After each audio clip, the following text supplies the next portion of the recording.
off the edge without even loosening. Keep taping. Oh, it's taping. There you go. There you go, that's cool, that's cool. This old footage was taken off of a VHS tape from around 1982, maybe 1983. That's me and my then gymnastics instructor Scott Harvest experimenting with the video camera and a mini trampoline as we tried to imitate the various Japanese superheroes and kung fu films that I was watching on TV at the time. I only recently uncovered this aging VHS videotape from the early 1980s. Although we did not know it at the time, I guess we teenagers were practicing for a series of independent films that would later be made in the 1980s and 1990s as we got a little better at this sort of thing. Yep. I used music off a Japanese soundtrack album I had in 1982, and cameraman Ed Martinez is lying in a ditch while I jump over him.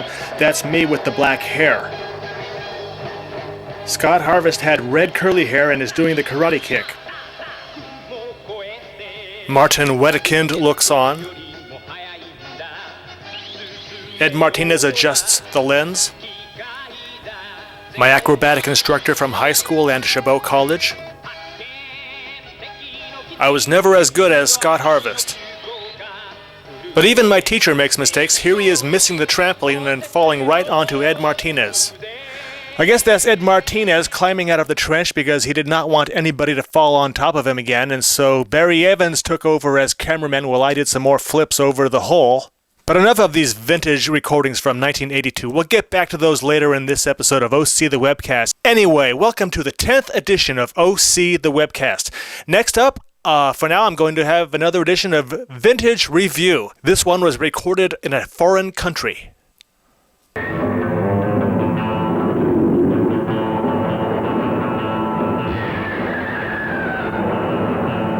Here's Godzilla vs. the Sea Monster and OC the Giant Titans issue, both of which will be utilized in this edition of Vintage Review. This review was written by Robert Mallory back around 1996, I guess, and his opinions of the Godzilla movies are not my own. Regardless, this here installment of Vintage Review is being recorded way over on Christmas Island. It's probably as far from my home as I can get. Getting to this remote place was a major undertaking, a 15-minute flight from the U.S. to Kuala Lumpur, and then a few more hours to get to this obscure Australian island.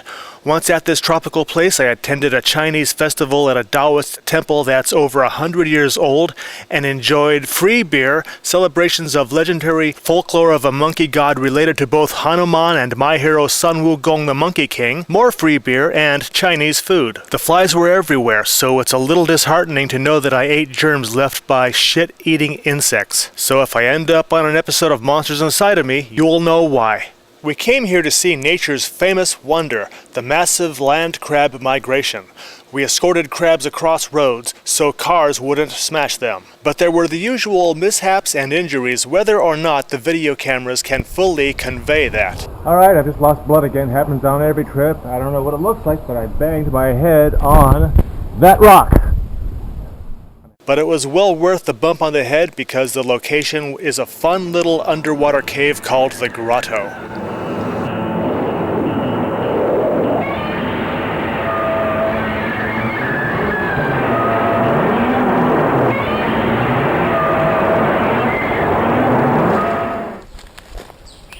So here I am on Christmas Island with a bunch of crabs because I'm going to review the 1960s Toho directorial from Jun Fukuda called Godzilla vs. the Sea Monster, which takes place on a tropical island and it deals with a giant monstrous crustacean. And here on Christmas Island, coincidentally, I have handled several giant crustaceans such as robber crabs. I just love robber crabs. They are the largest land crab in the world, and Christmas Island is also known for its large population of red crabs.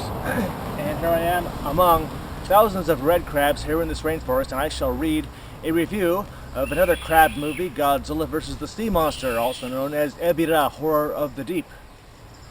Alright, I'm going to read to you, my friend, a review of Godzilla vs. the Sea Monster. This entry in the Godzilla films is surprisingly story-heavy and is, for the most part, played straight. it's not, if not as serious as Godzilla King of the Monsters, it still is nowhere near as goofy or as embarrassing as Ghidorah the Three-Headed Monster. A teenager and two friends enter an island where the red bamboo terrorists have a nuclear plant because their boat was sunk by a giant lobster called Ebirah. Godzilla beats off Ebirah and tries to resume his rudely interrupted hibernation by a giant bird, a Rodan wannabe. Next he fights off jets while people on the nearby island finally awaken Mothra. You listening to me? Hey buddy. I'm almost finished with the movie review and I really want you to hear this, okay? These giant monsters sure love their naps. Godzilla leaves the island just before it's blown to bits by a time bomb. But could even a nuclear explosion do in an atomic monster? 3 stars, as written by Robert Mallory. Well, my friend, the Red Crab, I hope you enjoyed the review of Godzilla vs. the Sea Monster. Hey, buddy! Oh, you're so precious. Mwah.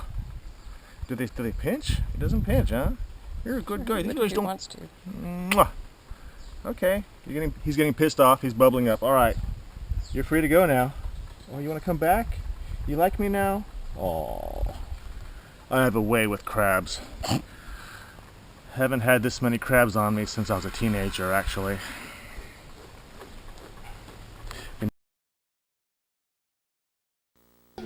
Get ready.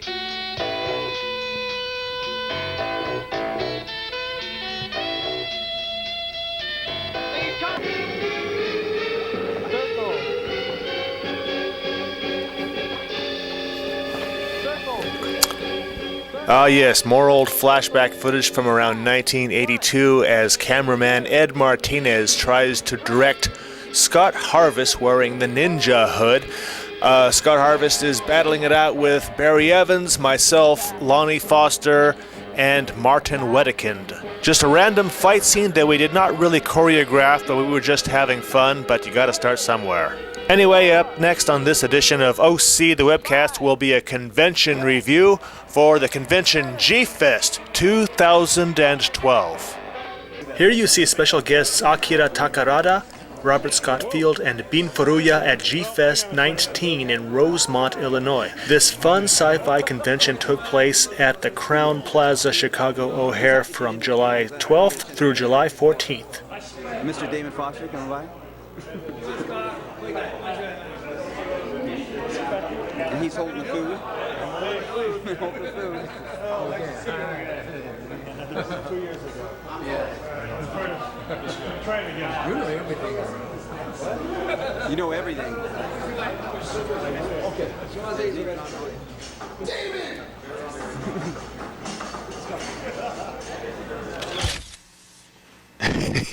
This is the second G-Fest in a row where I shared a hotel room with a guy who snores really loud. Now, I snore really loud too, so I don't have a problem, but let's go over here and have a look at my roomie, okay? Sleeping fully clothed, up all night drinking. He was talking in his sleep and yelling in his sleep, and now he's sleeping in. Spent all that money. I'm gonna zoom in on his mouth.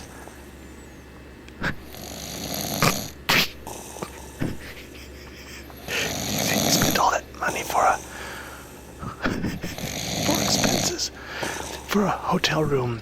He's just sleeping G-Fest away.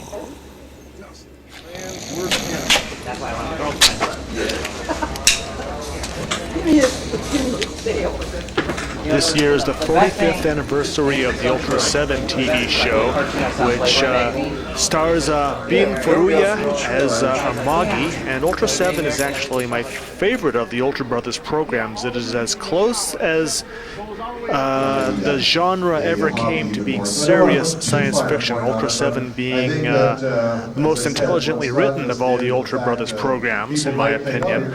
So it was great that J.D. Lees had guests like Bin Furuya and Akira Takarada come to this G-Fest, because I've been watching both these actors all my life. Akira Takarada or rather Akira Takarada being in all those classic Godzilla movies, and then Bin Furuya himself starring in Ultra 7 and Ultraman. It's been a great G-Fest so far.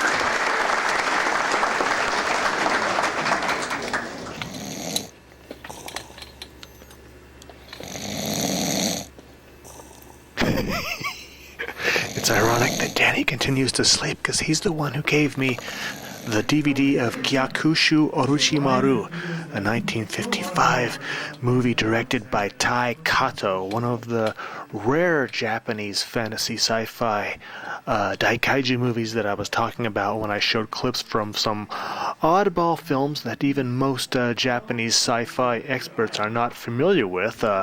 So I showed clips from it thanks to Danny. Very entertaining film. I wish someone had dubbed it into English long ago. Later inspired the Magic Serpent. You can see it's got the giant toad, you got the giant dragon, you got the samurai and the ninja battling it out. Gyakushu Orochimaru, the giant toad.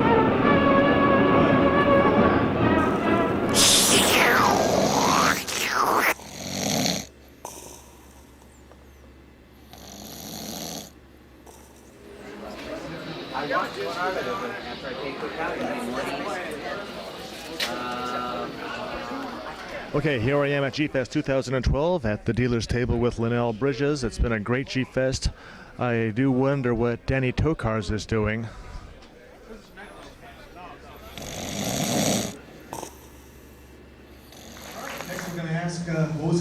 Although I did botch up a monster name or two, it was great to interview the man himself, Bin Furuya, the man in the Ultraman costume in 1966. I got to interview the one and only Ultraman. I can't think of any actor or character that had a bigger influence on my life. But we talked about working on the Ultraman TV show and what it was like to fight with Haruo Nakajima, who wore several of the monster costumes in Ultraman. So itai means ouch. I was getting hit so hard, I was ouching all over the place. That, of course, is the biggest memory I have of him. So it was the best G-Fest ever, but then again, I always say that. I had a lot of fun, Danny got a lot of sleep, and I also attended the independent filmmakers portion of G-Fest where fans submit their own videos about Japanese monsters.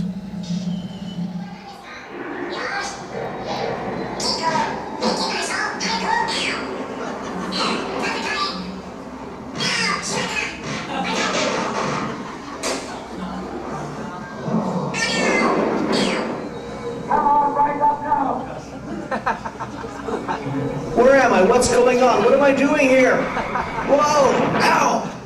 Hey, I'm sorry that me and my plastic toy barged in on you. Or rather, that is, I mean, I am a holy emissary from the High Council of the Megalon Church, and I am holding a holy idol that proves that I am one with you and I am on your side. Won't you come and have a drink?